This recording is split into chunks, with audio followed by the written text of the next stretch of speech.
Salut et bienvenue sur ce podcast qui aide les hommes gays et queer à s'épanouir sexuellement. Moi, c'est Guillaume, votre hôte. Je suis gay, j'ai 37 ans et longtemps bloqué sexuellement. Alors j'ai lancé ce podcast comme un guide pour me débloquer. Je t'explique. Chacun des témoignages ou interviews d'experts que tu peux entendre ici va t'aider à sortir du non-dit, à entendre tes désirs et à choper des conseils pratiques et simples à mettre en place. Ça marche pour moi et j'espère vraiment que ça va t'aider. Une dernière chose, va dans le descriptif de cet épisode pour trouver le lien du Discord pour discuter entre auditeurs, mon Instagram pour voir ma tête et suivre les coulisses du podcast et le lien pour faire un don, car oui, ce podcast est 100% dépendant du soutien des auditeurs. Allez, place à ton épisode, bonne écoute. Je me glisse à la fin de cette intro pour une annonce très importante. Je suis excité telle une puce. Je t'invite au tout premier épisode de ce podcast enregistré avec public à Paris. Ça sera le 20 novembre prochain à 19h. Je serai avec notre docteur gay-friendly préféré, Thomas, pour parler de santé sexuelle gay et les auditeurs présents qui le souhaitent pourront poser leurs questions directement. Tout ça suivi d'un verre pour se rencontrer et kiffer. Si tu entends ce message, c'est qu'il reste des places. Remplis le formulaire pour te préinscrire. Direction le descriptif de cet épisode, tu trouves le lien du site du podcast. Ou sinon, le voici, bit.ly/comment devenir. Une fois sur le site, le lien du formulaire est tout en haut, je te l'ai mis en violet. J'ai trop hâte. Allez, place à votre épisode, bonne écoute. Vous écoutez la 3e et dernière partie de ce témoignage. Regardez les épisodes précédents pour la première et la deuxième partie. Tu te rappelles l'année où tu as été pour la première fois sexuellement actif avec quelqu'un ? Oui. C'était 2020. Et Tu me racontes cette première fois ? Oui. Alors, c'était un mec que j'ai rencontré sur Facebook Rencontre. Ok. Et... Entre parenthèses, je ne savais pas que ça existait. Hein. Oui. Ça existe encore aujourd'hui ? J'ai aucune idée. Genre j'ai un onglet dans mon Facebook rencontre.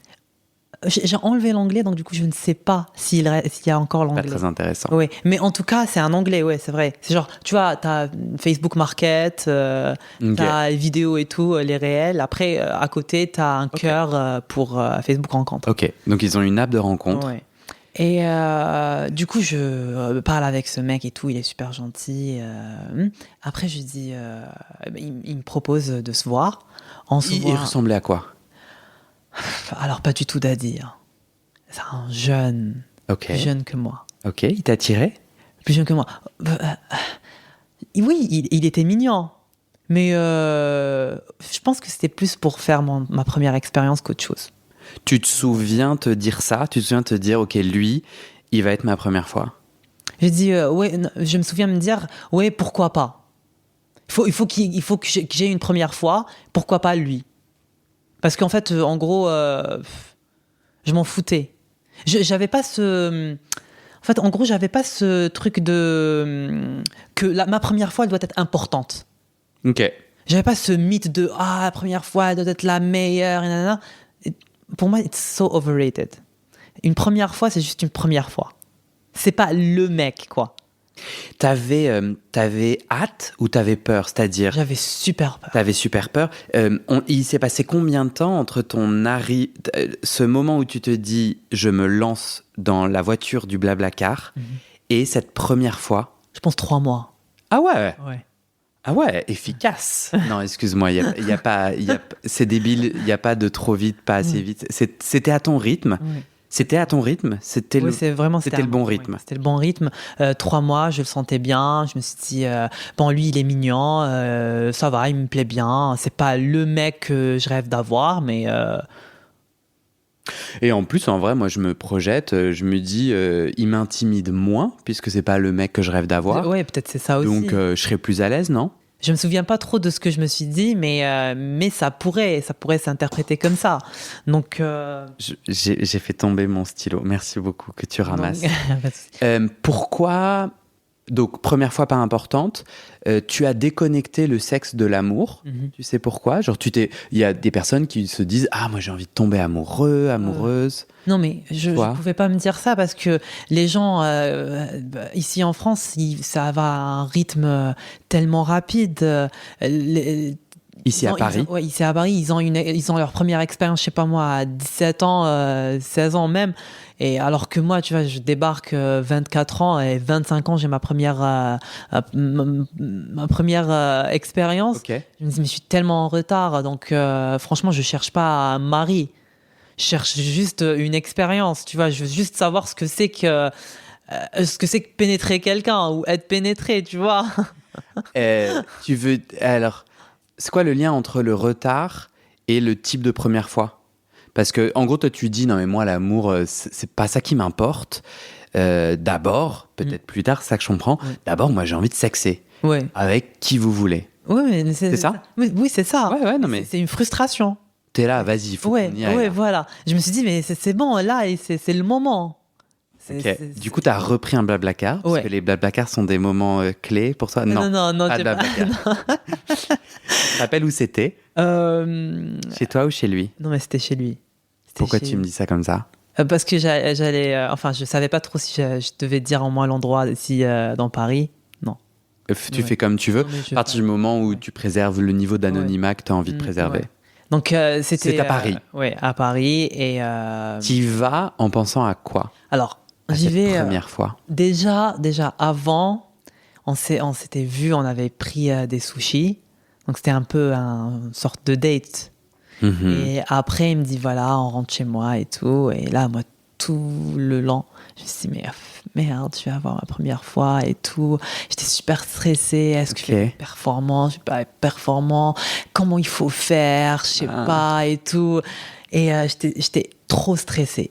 Trop stressée parce que je me suis dit, si ça se trouve, je sais pas, il y a une technique, il y a une manière un peu spéciale. Aucune idée. Et du coup, on arrive chez lui, on discute longtemps. Après... Pourquoi? Je sais pas, lui, je pense qu'il était gêné. Ok. Parce que moi, j'avais fait aucun move. Et moi, j'attendais justement qu'il fasse un truc, tu vois, pour qu'il débloque la situation, mais il a rien fait. Et c'était insupportable, intenable. Genre, lui, il fait aucun move, moi, je fais aucun move, on discute. Ça s'éternise, mais de ouf. Après, à un certain moment, je lui dis, écoute, je sais pas comment faire. Je vais être honnête avec toi, je sais pas comment faire, mais vas-y, on le fait.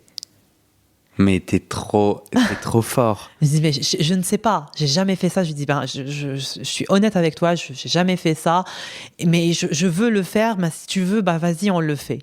C'était ça. Puissance de la vulnérabilité, t'es trop fort. Oui. Mais j'avais pas autre chose à proposer. Oui, mais je savais pas, j'avais aucun move. Il a dit quoi? Il m'a dit, ok, d'accord, vas-y. Et du coup, je me rapproche de lui, je l'embrasse et c'est ton premier baiser? Oui, c'est mon premier baiser. Ouais. C'était comment? Normal. C'était pas ouf. C'était normal. Même le plan, il était normal. Ok. Mais normal, c'est une façon sympathique de dire c'était pourri. Ouais. Non, mais c'était pas pourri. Hein. Non, mais non, c'était pas pourri. C'était juste, j'imaginais que ça allait être un truc waouh. Ouais. Tu vois. Ouais. Alors que ça a grave démystifié le truc et je me suis dit bof. Ouais. Et même j'étais actif et tout, mais t'as réussi à bander? Oui. Ok, t'étais excitée? Ouais, j'étais super excitée. J'étais super excitée et je me suis dit, mais agréable. Ouais. Mais pas ouf. Ouais. Ouais, agréable, mais pas ouf. Et t'étais content? Oui, j'étais super content. Hein. Non, mais le lendemain, j'ai appelé tous mes potes. J'ai dit, mais c'est bon, j'ai eu mon expérience et nanani et tout. Et j'étais trop content parce que c'est un cap. Trop bien. Mais donc, du coup, t'as des gens avec qui tu parles de sexe? Oui. C'était mes potes. Ok, donc tu peux leur dire... Avec qui sont restés. Ok, trop bien. Et eux, ils sont tous hétéros? Oui. Ok. Tous. En ce moment-là, j'avais pas de potes gays. Ouais. Je crois que moi, le truc qui m'apparaît tellement puissant et que j'ai vraiment envie de dire juste en mini parenthèse, c'est Je sais pas si tu as lu le livre PD. T'en as entendu parler? Je vais le mettre dans le descriptif de l'épisode, je suis content d'en parler. C'est une magnifique collection de plusieurs témoignages d'hommes gays ou queer qui racontent leur lien avec ce terme qui est à la fois une insulte et puis qui petit à petit est récupéré, tu sais, comme une façon politique et intime et personnelle d'absoudre le pouvoir nocif d'une insulte qu'on a reçue toute notre vie. En tout cas en français, toi c'était d'autres termes, et qui du coup, dans pas mal de récits, qui tissent l'importance de la reconnaissance de notre culture partagée et l'importance d'une frérorité, d'une pédérité, d'une sororité, 3 termes parallèles qui veulent dire un entre-nous d'entraide. Parce qu'on est quand même encore dans un monde, ton témoignage le montre, mais quand même en dehors de l'Algérie, et on reste quand même dans un monde où grandir gay ou queer ou bi est un défi, est une galère, est une violence à plein d'endroits. Et moi, j'ai mis du temps à me rendre compte de cette importance. Je me disais, moi, je m'en tape, j'ai plein de potes, ils sont principalement hétéros et tout. Et petit à petit, j'ai vu la puissance de mes potes. Enfin, je me suis fait des potes gays. Et puis, parce que je devais être plus détendu et tout, aujourd'hui, j'ai des conversations, et moi, j'ai 37 ans, des conversations intimes. Bon, après, je fais un podcast dessus, donc je suis pas un très bon exemple, et j'ai des conversations intimes même avec des inconnus. Mais ces potes gays avec qui on se dit des trucs de base, genre en fait ce que ce podcast essaye de faire, tu vois, des conversations où on se dit mais putain, mais toi t'arrives à bander, ou mais t'aimes toi, mais ça me fait mal, et du coup la première fois c'est passé comment pour toi, et moi c'était trop bizarre, genre il avait une odeur que j'aimais pas, mais toi c'est normal, et en fait cette chose qui est bien sûr partageable avec plein de gens, notamment, tu vois, j'ai des potes hétéros à qui je peux parler de sexualité, peut-être, et peut-être qu'il y a plein de points communs, mais c'est quand même pas la même chose.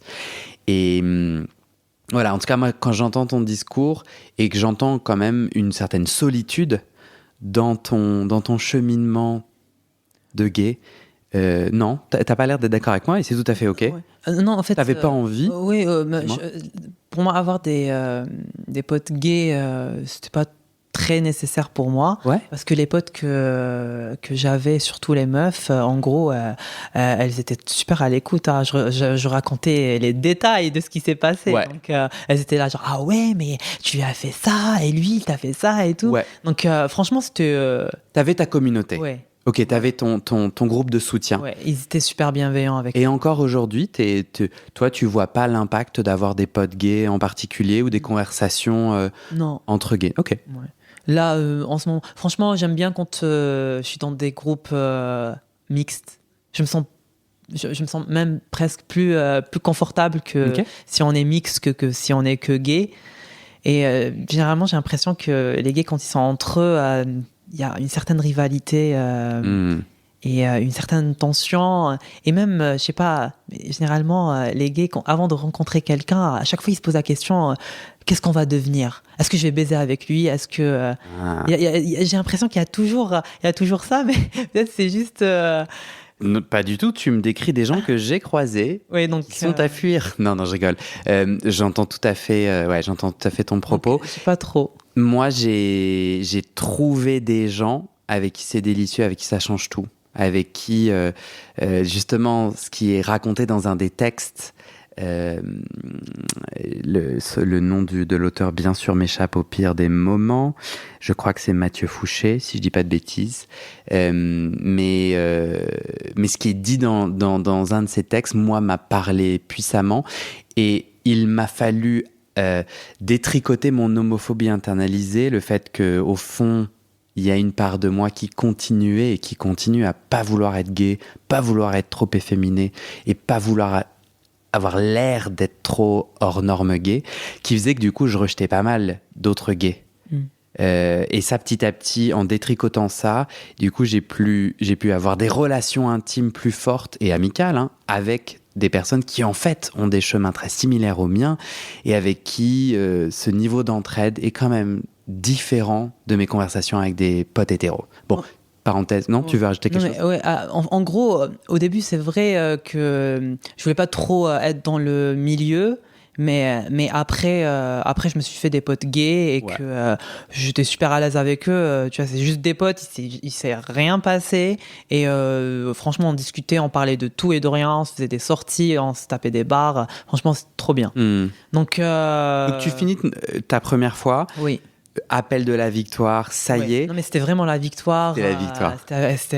Le lendemain, j'étais super content et en même temps super à l'aise et je me suis dit mais j'ai passé un cap quand même, c'est le cap de la première fois et maintenant c'est bon, je sais un peu ce que c'est qu'être intime avec une personne. Ok. Donc après avec ce mec on continue à se fréquenter. J'ai commencé à développer des sentiments pour lui. Mais à un moment, il me dit je veux me mettre en couple libre et tout. Enfin, je veux être libre, pas en couple libre. Parce qu'on ne s'est pas dit si on était en couple ou pas. Donc, je veux être libre, nanani. Après, je dis au début, ça ne m'a pas plu, mais j'ai accepté. J'ai dit ok, d'accord. Ok, on est libre. Du coup, lui, il voyait des gens de son côté. Moi aussi, je voyais des gens de mon côté. Mais en gros, quand moi, je faisais des plans, lui, sa réaction, elle était un peu de jugement, de non, t'as pas le droit. Et du coup, c'était une relation un peu toxique, on and off, tu vois. Ouais. Genre, il vient, il part. Et après, à un certain moment, j'ai mis terme à la relation. J'ai dit non, je peux pas continuer comme ça. Ouais, parce tu vas de ton côté, moi je vais du mien. Et après là, la bitch était de sortie. La bitch était de sortie, ok. Là, ça s'est pas arrêté.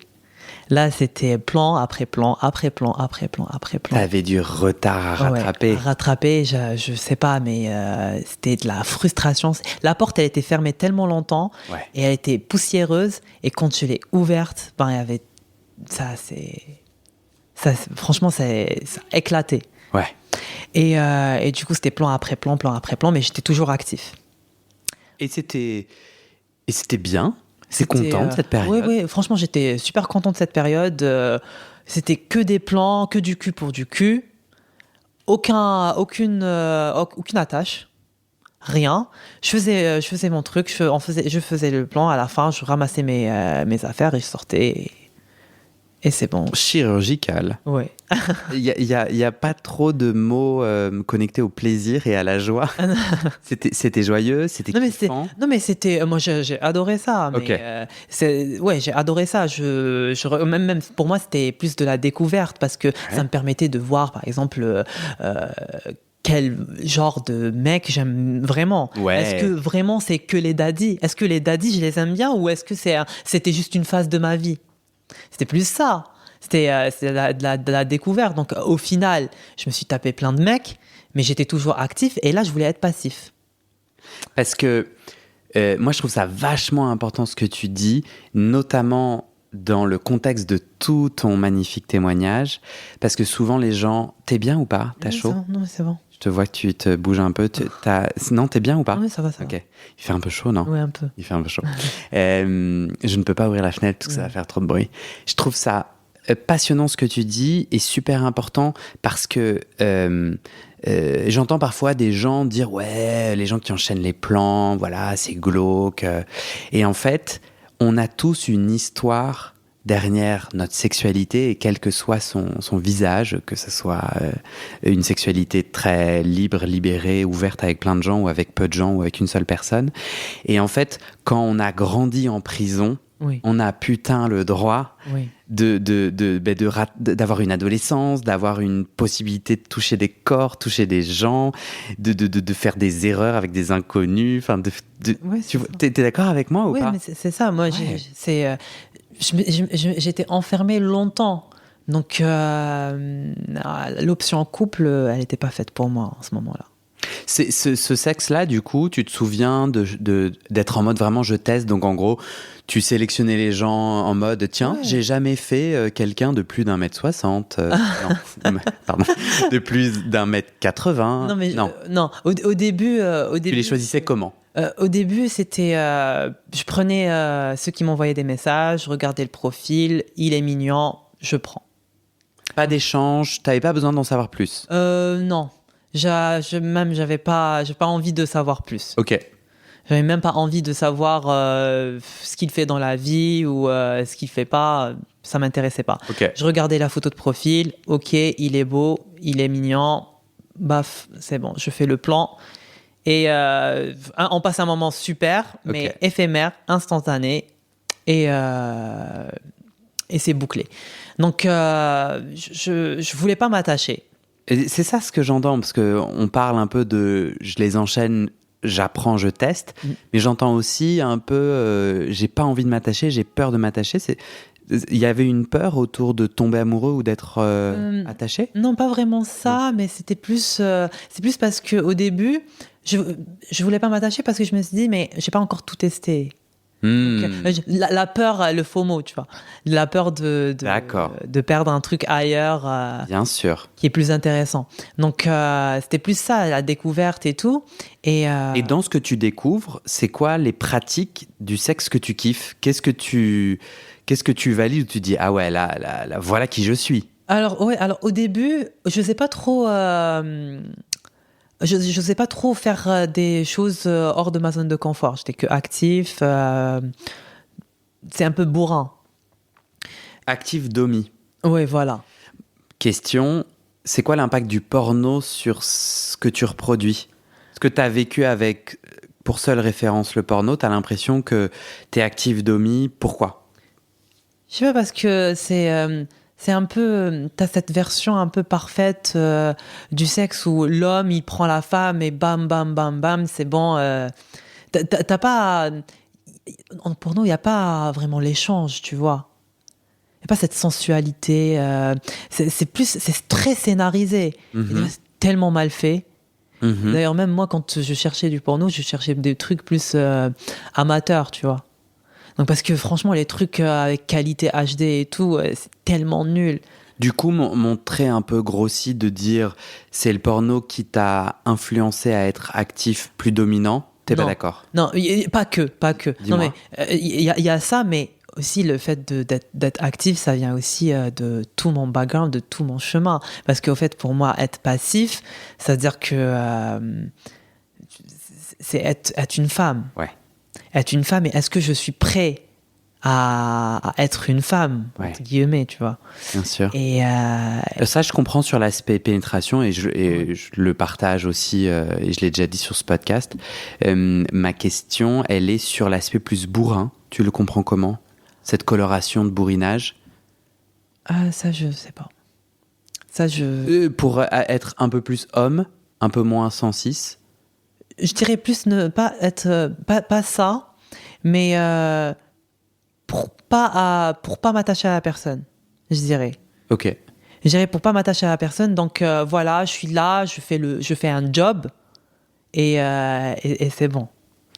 Donc j'ai pas envie de découvrir plus ou d'être sensuelle avec quelqu'un. Dans ce que tu découvres dans tous ces plans et dans cette période-là, c'est quoi le sexe que tu kiffes? Toi, t'aimes pénétrer? Oh oui, j'aime bien. Mais après, je voulais tester d'être passif. Ok. Je voulais tester d'être passif avec mes plans et j'arrivais des fois, je disais je vais être passif aujourd'hui. Même avant, quand je textais avec la personne, je disais là je vais être passif. Il me disait viens et tout, mais ça passait pas. Ok. Lubrifiant, pas lubrifiant, ça passait pas. C'était fermé, scellé, bloqué. Y a rien. Non mais je te jure, mais c'était. Ça passait pas du tout. Ouais. Et c'était des moments tellement gênants, tu vois, parce que le mec, il essayait, mais rien. Mais c'est un blocage mental. Ouais. Parce que en fait, c'est un traumatisme. Ouais. C'est un cumul de tout ce que j'ai vécu et que j'étais bloqué. Jusqu'au jour où j'ai fait un plan avec un daddy Donc du coup, je parle avec lui et tout, mais je savais pas s'il était actif ou passif. Alors moi, j'ai trop de questions là sur les daddies avant. C'est quoi un daddy pour toi? C'est... Donc ça veut dire papa en anglais? ouais. Père? Oui, voilà, c'est papa ou père. Ouais. Ok, ouais. Et du coup, c'est un mec, pour moi, c'est genre 40 et plus. Ok. 40 et plus. Et enfin, j'emploie pas le terme d'une manière péjorative parce que moi, c'est ma catégorie préférée. Hein. Ouais. Donc, et du coup, ce mec, Alors attends, Ouais. je suis pas totalement satisfait de la réponse. Ok. Est-ce qu'il y a d'autres attributs qui t'excitent? Donc, la personne a plus de 40 ans. Ouais. Est-ce qu'il y a des trucs... Enfin, cheveux poivre et sel, rides. Enfin, j'ai l'impression que ce genre de mec, c'est plus un mec réel, quoi. Mhm. Et est-ce qu'il y a un aspect dans le daddy un peu paternant? Est-ce que dans son attitude, il y a des choses qui peuvent t'exciter ou... Alors, au début, c'est ce que j'avais besoin. J'avais besoin de ça. Au début. Hein. D'ailleurs, c'est ce qu'il y avait dans ce daddy-là, précisément. C'était une personne réconfortante. Une personne qui avait un peu un physique que quand tu vois, tu te dis « Ah oui, il va me protéger. Mhm. » C'est un protecteur, tu vois. Mhm. Et j'avais besoin de lui à ce moment-là Mhm. pour être passif. C'est lui dont j'avais besoin. C'est d'une personne protectrice. Mhm. Et Donc tu le rencontres en ligne? oui, sur Grindr, je vais chez lui, mais je sais pas s'il est actif ou passif. Il me dit, écoute, je vais pas être actif. Moi, je suis vers ça, mais là, je vais pas être actif, je vais être passif. Pardon, je vais pas être passif, je vais être actif. Jackpot pour toi. Ouais. Et du coup, je me suis dit, ouais, c'est bien. Franchement, il me plaît. Ok.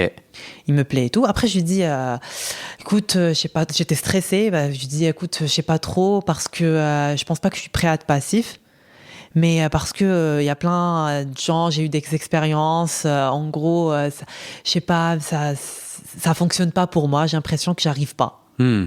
Et que ça va être un plan foireux. Il me dit, écoute, c'est juste un plan. Il me dit ça, il me dit, écoute, c'est juste un plan. J'ai rien à foutre, ça passe bien, ça se passe pas bien. T'es là, autant profiter, tu vois. On essaye de faire le truc, après on verra, on avisera, tu vois. Sinon, on fait que du soft. Et en me disant ça, j'avais moins de pression. Il t'a mis à l'aise. Oui, il m'a mis à l'aise. Je me suis dit, ok, bon, c'est vrai, c'est juste un plan. Après, de toute manière, il va m'oublier, je vais l'oublier, c'est bon. Tu t'es déstressé. Il avait des cheveux poivre et sel? Oui, il avait des cheveux poivre et sel. Et donc Non mais il checkait toute la to-do list. Franchement, il checkait tout. En plus de ça, il avait le truc de protecteur, tu vois, de par son physique. Et même quand il parlait, il avait une voix assez réconfortante. Parce que t'es assez grand quand même, je crois, non? 1m80. Ouais. Et donc il était plus grand que toi ou plus large, c'est quoi physiquement? Non, il était à peu près à ma taille, mais il était un peu costaud. Ok. Costaud que moi. Et donc il te détend, il te dit, tu sais... il me dit, c'est pas grave, c'est juste un plan. Genre, juste en me disant, c'est juste un plan, il me dit, oui, c'est vrai, c'est juste un plan. Ouais. Ce mec, je vais pas le revoir. Ouais. Je le connais même pas, de toute manière. Et là, ça m'a détendu. Et il était, tu vois, il était genre sensuel, il allait doucement. Et franchement, c'est passé crème. Mais c'est passé crème. Ah, génial. J'étais passif pour la première fois et ça m'a débloqué. Après, j'avais pas du tout un problème d'être pénétré. Non mais je sais pas ce qu'il a fait, mais de la magie. Ok. Aujourd'hui, tu es avec quelqu'un? Oui, je suis avec quelqu'un. Ouais. Ce n'est pas cette personne. Non, c'est pas cette personne. Parce que cette personne, quand même... Oui, en fait, j'ai essayé de... Enfin, je lui ai aussi envoyé... puissant qu'un trajet Blablacar. C'est exactement ça. Je lui ai envoyé un message, je pense, le lendemain. Il n'a pas répondu. Moi, j'avais fait d'autres plans ailleurs. Tu vois, j'avais pas le time. J'étais dans ma période beach, donc j'avais pas le time. J'ai vu d'autres personnes. Après, il m'a il m'a recontacté 2 jours après ou 3 jours, je me souviens plus. Mais j'étais passée à autre chose. Mais, genre, c'était fort. Le moment, il était fort. Mais c'était pas le bon. Je suis passée à autre chose. J'ai vu ailleurs et... T'as dit c'était pas le bon? Ouais. T'avais déjà là en tête un truc où je cherche... Non. C'était juste bon. que en ce moment-là, franchement, après le plan, c'était juste un plan. Ok. Comme il avait dit. Mais à ce moment-là, tu continues ton... Oui, je continuais. Parce que là, aujourd'hui, tu dirais que t'es amoureux? Oui. Oui, je suis amoureux. Il débloque. Alors, souvent à ce micro, il y a des gens qui témoignent d'une difficulté à être pénétrés. Et toi, t'es en train de nous dire, il y a une rencontre, il s'y prend bien et ça débloque les autres rencontres. Ah, moi, Tu peux me donner un peu plus? Enfin, t'as fait un travail parallèle? Non, franchement. Si t'avais des conseils Moi, à donner à des gens? Moi, il me fallait la première fois. Cette première fois d'être pénétrée. Parce que, en gros, déjà, j'avais plein de... Je me suis un peu construit une bulle où la pénétration, c'était attribué à une femme, que ça allait me faire mal aussi, que ça allait me faire mal, que je vais pas apprécier le moment. Et donc plein de choses autour de ça. Et aussi... Et t'avais accès à des informations, enfin par exemple, tu vois, moi j'ai fait des épisodes sur la sodomie, sur le plaisir anal, des épisodes sur le lavement qui peut aider. Tu les as écoutés? Ah non, j'ai pas écouté celui du lavement, mais... Je te le conseille vivement. Non mais Je taquine. Ouais. Non, mais j'avais des informations sur le lavement et tout. Ouais, c'est ça. Tu les avais obtenues comment? En allant sur Internet? Sur Internet, ouais. Ok. Sur Internet... Tu te sentais... Parce que moi, je me suis pas senti avoir les bonnes informations de potes gays, tu vois. Parce que moi, j'ai pas besoin... J'ai pas besoin d'un site internet qui me raconte ce que c'est la sodomie et qui, de façon un peu médicale, me décrit le truc de loin, quoi. J'ai besoin de gens qui disent, en fait, tu vois, il y a plein d'astuces autour de la sodomie et du plaisir anal, comme on en parle dans les épisodes là dont je fais référence, tu vois. T'avais ça, toi? Non, j'avais pas la technique... les conseils, quoi. Les conseils de gens qui se font pénétrer ou qui pénètrent et qui disent, tu vois, le coussin, vas-y, mets un coussin sous les fesses. Non, mais j'avais pas ça. Mais par contre, le lavement, si. Je savais très bien qu'il fallait faire un lavement et je faisais un lavement à chaque fois. Je me disais, au cas où. Ok. Au cas où. Parce que comme je voulais être passif, mais que je ne sais pas si j'étais prêt ou pas, donc je faisais les lavements à chaque fois. Et ce que j'entends et ce que je comprends, c'est que toi, par rapport à toute la palette qu'offre la sexualité et la sensualité, enfin la connexion à quelqu'un d'autre, la pénétration était vraiment un truc important pour toi. Parce que tu vois, on n'a pas du tout parlé d'autres choses, d'autres kiffs. Non mais toi, t'étais assez centré là-dessus. Oui, mais tu parles à une personne qui a fermé cette porte 24 ans. Donc c'est sûr qu'après, tout était centré sur ça. Sur la pénétration. Oui. Mais non, mais du coup, non, sur la sexualité, pas que la pénétration. Ouais. Parce que là, on a beaucoup parlé que de la pénétration. Oui. Non, mais parce que avant, j'osais pas. En fait, c'est les premiers plans. Donc, j'osais pas vraiment essayer d'être vulnérable devant une personne. Enfin, de lui dire ouais, j'aime bien qu'on me lèche l'oreille, j'aime bien. Quel cas? Ouais. C'est le cas? C'est le cas, oui. Donc du coup, j'osais pas trop. Je me suis dit, si je commence à communiquer avec la personne, ça devient trop intime. Même si ce qu'on fait, c'est intime de ouf. Mais je me suis dit, mais ça a quand même une dimension supérieure. Ouais. Et donc c'était un peu step by step. C'est ça. Au début actif, après passif avec ce mec-là. Et après, je me suis dit. C'est bon, être passif, c'est faisable. J'ai bien apprécié et tout. Alors, vas-y, je le fais dans les autres plans. Donc, dans les autres plans, j'ai commencé à chercher que être passif. Que être passif pour voir comment c'est. Est-ce que j'aime vraiment ça ou pas? Donc, j'ai essayé avec des mecs, c'était bien. D'autres, ça m'a fait mal et tout. J'ai pas apprécié. Mais après, je me suis dit, mais c'est un truc, en gros, ça se travaille. C'est comme le vélo. Oui, voilà. Faut en faire... Ça se travaille. Et après après, je me suis dit, vas-y, je pimente un peu les choses.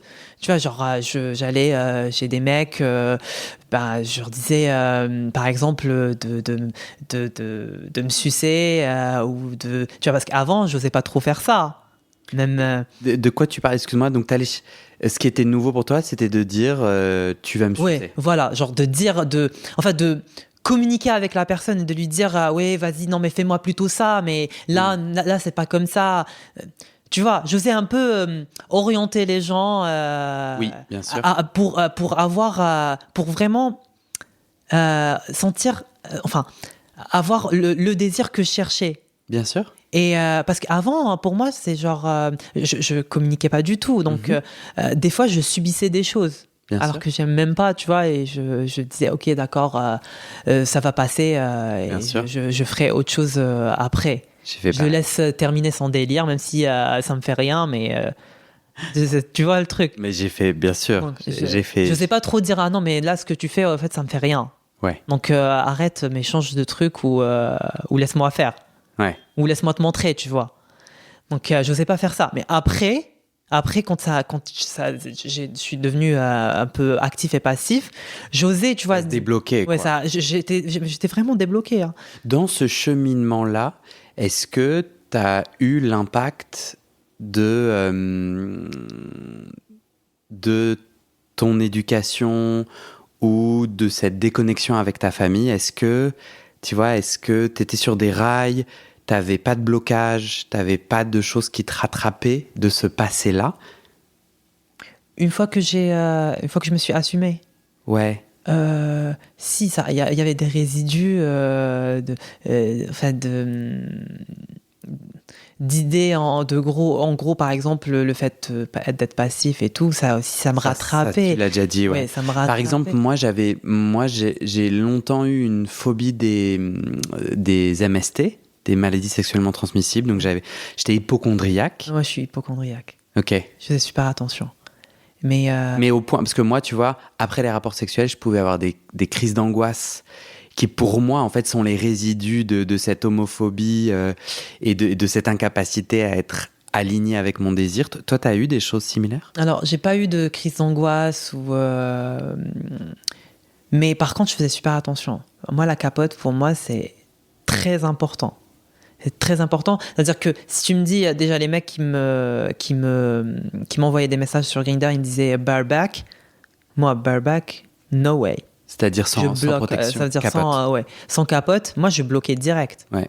Moi, moi, j'avais le bloc facile, en tout cas, sur Grindr. Moi, si un mot de travers et je bloque. Ok. Moi, je t'avais dit, mais c'est soit 0, soit 100. Ouais. Donc, et même des gens sous PrEP, donc qui est le fait de prendre non, mais même sous PrEP ou pas sous PrEP, parce que en fait, il y a un truc, c'est que sous PrEP, c'est le VIH, mais pas les MST. Ouais.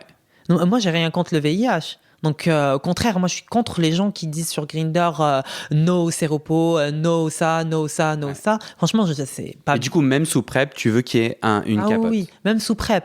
Pour les autres IST que la PrEP ne protège pas. Voilà, exactement. Parce que la PrEP, c'est pour le VIH et pas pour les MST. Enfin, les IST. Ok.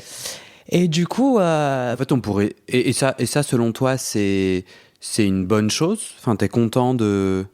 Oui, franchement, c'est important pour toi de. En tout cas, ça me mettait à l'aise. Parce que là, moi, je viens d'avoir ma première chlamydia. Ouais. Bah, je m'en tape, quoi. Enfin, genre, c'est à chacun de mettre son curseur. Hein, c'est pour ça que je veux checker avec toi. Moi, j'ai fait un drame d'hypocondrie en mode c'est la fin du monde et tout. Et j'ai tellement empêché plein de sexualité pour ça. Alors moi, baiser avec une capote ou sans, moi j'ai pas de problème, ça me va très bien et on s'en tape. Mais du coup, tu as une chlamydia, si tu fais une fellation, tu peux attraper une chlamydia alors que tu portes la capote. Enfin, dans la pénétration, pardon. Or moi, je portais pas de capote quand je suçais ou quand je suis sucé, tu vois. Et j'ai quand même... Pareil, pour la fellation, c'est sans capote. Ouais. Parce que je peux pas quand même sucer avec capote. Et en fait, là, voilà, j'ai eu ma chlamydia et en fait, je suis super fier d'avoir une sexualité libre et libérée avec tout un tas de gens. J'ai un pote qui me racontait ses vacances. Il a fait du bateau, il s'est blessé le pied, il a kiffé son bateau, mais il s'est blessé le pied. Il a un peu des galères pour se réparer le pied parce qu'avec l'eau de mer, ça a empiré, etc. Et en fait, on comparait un peu. Moi, j'ai fait plein de sexe pendant mes vacances et donc du coup, je suis revenu avec une chlamydia parce que ça fait partie du jeu, ma pauvre Lucette. Et à partir du moment où j'ai un médecin traitant, je prends la PrEP et j'ai des tests réguliers, en fait, je prends mon traitement contre la chlamydia et puis on avance, toi. Et c'est vraiment aujourd'hui que je vois le niveau d'irrationalité autour de l'hypocondrie. Est-ce que toi, tu as l'impression qu'il y a aussi de ça ou juste, toi, c'est un choix personnel Alors, moi, les pénétrations, c'est obligatoire que ce soit avec une capote parce que ça me met à l'aise. Et en plus, moi, je prenais pas la PrEP parce que c'est un choix. Mais toi, t'es pas hypocondriaque, y a pas de...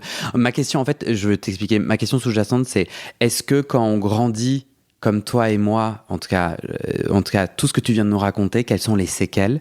Et je pose la question, est-ce qu'une des séquelles, c'est l'hypocondrie, le fait que du coup, on a assimilé la pratique sexuelle avec la possibilité d'avoir une maladie, et en fait, tu vois, genre, tu te rappelles, tu t'es dit, je suis malade.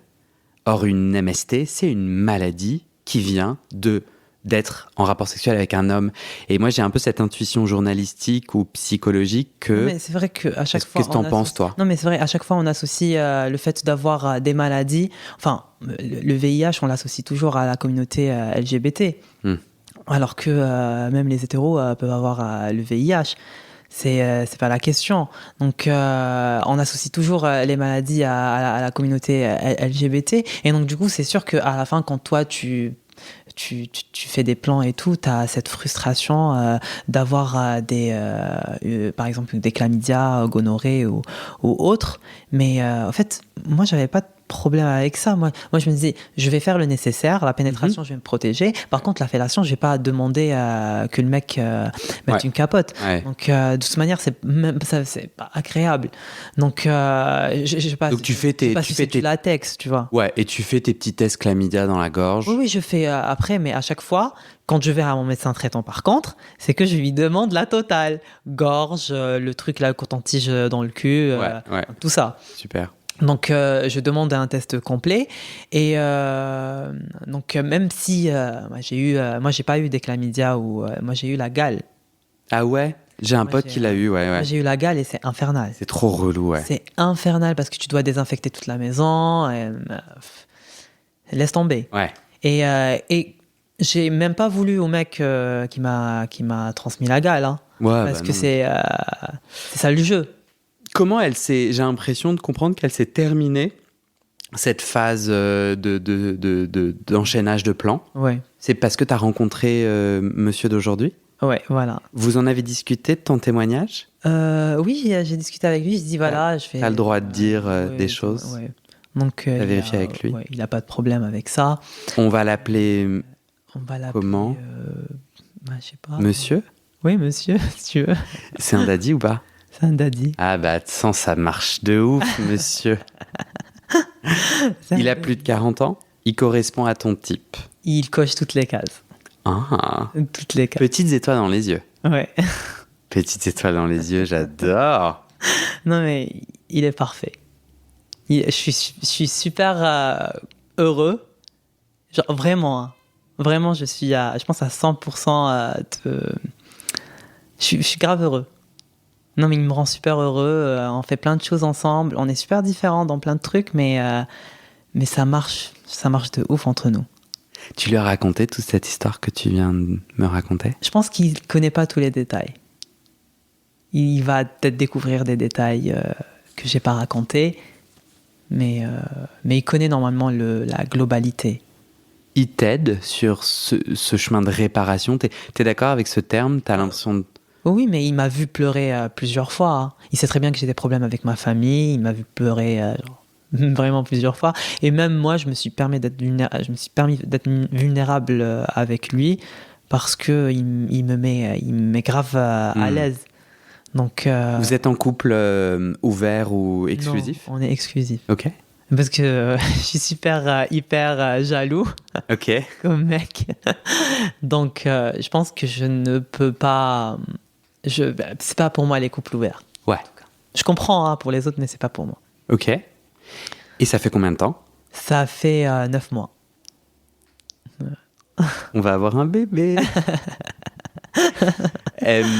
Aujourd'hui, c'est quoi le sexe que tu kiffes alors? Toi, Ouais. Ouais, aujourd'hui, de 0 à 100, tu te dirais, t'es où sur ton cheminement d'épanouissement sexuel et intime? 0 étant, putain, galère intergalactique, 100 étant, je suis, mais tellement dans un parfait élan, aligné. Je suis à 100%. T'es à 100. 100%, ouais. Je suis à 100% et là je suis super à l'aise avec déjà avec moi-même, avec ma sexualité, avec la manière dont je m'identifie, la manière par exemple mon style vestimentaire. Enfin j'ai changé hein, si tu regardais genre il y a 2 ans j'ai complètement changé. Là par exemple je me permets en soirée de porter des shorts super courts, roses, flashy, des harnais avec des paillettes, des trucs tu vois un peu des trucs grave bitch tu vois, mais je m'en fous, c'est moi. Ouais. Je me censure plus. Ouais. C'est que je suis arrivée avec tout ce que j'ai fait, tous les plans que j'ai fait, toute ma partie bitch, etc. Je suis arrivée à la fin à m'assumer et à ne pas me censurer. Si j'ai bien envie de faire un truc, je le fais. J'ai vu un short super court, rose, flashy, je l'achète et je m'en tape. Et tu vis ta meilleure vie. Je vis ma meilleure vie et je m'en tape carrément. Ouais, tu t'en tapes et on a une revanche, non? Ah oui. Quand je le mets, enfin quand tu le mets, pardon, c'est pas moi, mais tu sens pas quand même... Ah ouais, moi je connecte tellement avec le début de ton témoignage, où du coup... et peut-être que ce que j'essaie d'exprimer, c'est que j'ai des gens autour de moi qui ont cette joie à mettre des trucs, tu vois, mettre un short rose à paillettes ou que sais-je. Et moi, je me suis jamais autorisé. Et du coup, je l'ai regardé, je crois, avec jalousie et aussi une forme d'incompréhension parce que moi-même, j'avais pas accédé à ça dans mon intime. Et en fait, de plus en plus aujourd'hui, je comprends. Et de plus en plus, moi, j'ai envie de mettre des putains de shorts roses à paillettes et d'être dans l'espace public. Il est jamais trop tard, hein. Alors là, je peux te dire qu'il est jamais trop tard et que dans pas longtemps, il y aura une photo sur mon Instagram. Non, je rigole. Bah si, tu vois, sur mon Instagram, j'ai commencé à poster des photos de moi où j'avais mis des paillettes. Semble super anodin, en mode le mec met des paillettes et sa vie est révolutionnée, mais moi, des os, c'est gigantesque pour moi de m'afficher publiquement avec des putains de paillettes, quoi. Et honnêtement, quand je mets des paillettes, c'est un sentiment. Revanche, c'est peut-être un petit peu pas l'énergie que parce que je m'en tape en fait du passé et de ces idées. Mais je me sens puissant. Moi, je dirais même plus, c'est une revanche pour moi. C'est que quand je mets par exemple un short court ou un harnais ou un truc sexy, tu vois, quand je me regarde dans le miroir, je me dis putain, ton ancien toi serait tellement fier de toi. S'il te voit là maintenant, il va se dire franchement, mais c'est un battant lui. Et mais je viens grave de loin, tu vois. Pour moi, être comme ça en soirée avec un harnais ou avec un truc hyper sexy, c'était inenvisageable. Mais là, je me dis, mais waouh. Franchement, waouh.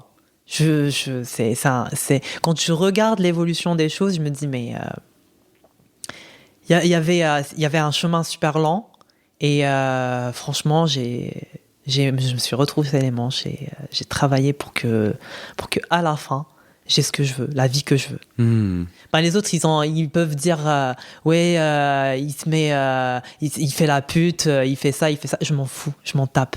Oui, je fais la pute. Oui, tu peux dire ce que tu veux, mais vas-y, fais comme moi si tu veux. Sinon, ne fais pas. C'est une super belle fin. Voilà. Tu te sens comment? Je me sens franchement relieved. Je me sens apaisée. Je me sens. Je suis fière d'avoir fait le podcast. Je suis super fière. Non mais vraiment. Je pensais pas que ça allait me rendre fière, mais je suis grave fière. Je sais pas, témoigner comme ça, dire mon expérience et surtout je suis fière de moi parce que j'ai pas censuré. Et j'ai raconté des choses qui sont vraiment fortes et sans censurer. Et vraiment, ce que j'ai dit dans ce podcast, ça vient vraiment du cœur.